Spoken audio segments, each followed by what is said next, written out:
तो जब कोई इंसान मरता है तो जाहिर है कि भौतिक शरीर वो चीज है जिसे आपने धरती से उधार लिया था। तो शरीर सिर्फ धरती है ना? आप समझे? ये भौतिक शरीर बस धरती का एक टुकड़ा है जो अभी इस तरह उछल कूद कर रहा है, लेकिन आपको इसके एक एक परमाणु को वापस करना होगा। ब्याज नहीं लगेगा, लेकिन आपको हर परमाणु वापस करना होगा। आपको एक भी परमाणु ले जाने की इजाजत नहीं है, कोई भी नहीं ले जा सका।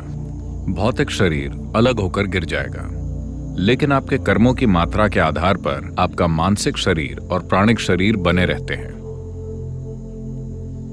अगर कर्म का ढांचा बहुत तीव्र है, अभी खत्म नहीं हुआ है, तो इसे खत्म करना होता है। अगर कर्म कमजोर हो गया है क्योंकि यह अपना दौर पूरा कर चुका है, तब वो बड़ी आसानी से दूसरा शरीर पालेगा। अगर इसे नया शरीर पाना है तो इस ढांचे की तीव्रता को कम होना होगा, इसे निष्क्रिय होना होगा। अगर ये बहुत तीव्र है तो ये नहीं खोज सकता, इसे इंतजार करना होगा। तो इन्हीं को आप भूत कहते हैं। कोई मर गया है लेकिन उसके कर्म का ढांचा अभी भी तीव्र है क्योंकि वो अभी खत्म नहीं हुआ है। अब उसे दूसरा शरीर ढूंढने के लिए काफी ज्यादा समय चाहिए। वो अभी भी मौजूद है। उसके कर्म का ढांचा जितना ज्यादा तीव्र होगा वो उतना ही ज्यादा दिखेगा या लोग उसको अनुभव करेंगे। आपके चारों ओर ऐसे अनगिनत प्राणी हैं, चाहे आपको पता हो या ना हो, लेकिन उनमें से अधिकतर को आप अनुभव नहीं करेंगे क्योंकि उनके कर्म खाली हो चुके हैं। वो बस थोड़ा और खाली होने का इंतजार कर रहे हैं, इससे पहले कि उन्हें एक नया शरीर मिले। लेकिन अगर उनके कर्म बहुत तीव्र हैं, इसीलिए लोगों ने आपको बताया है कि अगर किसी की अप्राकृतिक मौत होती है, दुर्घटना में या आत्महत्या से या किसी दूसरी तरह से, तो वो भूत बन जाएंगे। ऐसा नहीं है, हर कोई बनता है। बस इतना है कि उन्हें आसानी से महसूस किया जा सकता है। वो आपके अनुभव के लिए ज्यादा उपलब्ध हैं क्योंकि उनका कार्मिक ढांचा ज्यादा तीव्र है।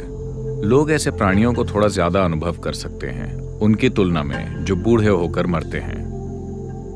अगर कोई अपने इस जीवन के लिए निर्धारित कर्मों को पूरी तरह पूरा कर लेता है तो वो बस यूं ही मर जाएगा, बिना किसी बीमारी के, बिना एक्सीडेंट के, बिना किसी चोट के।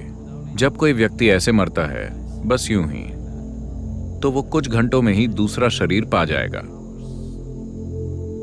तभी इस परंपरा में कहा गया है कि अगर कोई अपना जीवन पूरा करके शांति के साथ मरता है तो ये मरने का सबसे अच्छा तरीका है, क्योंकि उसे इंतजार नहीं करना पड़ेगा, नया जीवन तुरंत शुरू हो जाएगा। जब आप आध्यात्मिक मार्ग पर चलते हैं तब हर आध्यात्मिक साधक का अंतिम लक्ष्य होता है कि वो इस पूरी प्रक्रिया को तोड़ना चाहता है। या अगर इसे दूसरी तरह से देखें तो हम कह सकते हैं कि जिसे आप अभी अपनी आत्मा कहते हैं वो एक बुलबुले की तरह है। बुलबुले की बाहरी खोल आपके कर्म का ढांचा है, अंदर हवा है।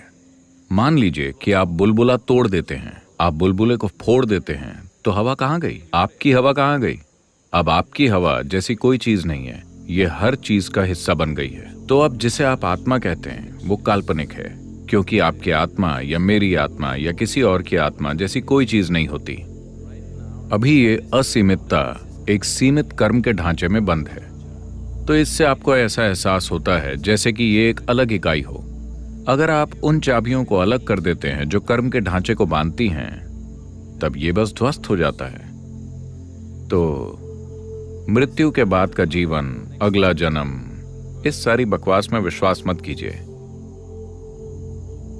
लेकिन अभी अगर आप यहां बैठते हैं और बस अपनी आंखें बंद करते हैं, आप साफ साफ देख सकते हैं कि आप इस शरीर से परे भी कुछ हैं, है ना?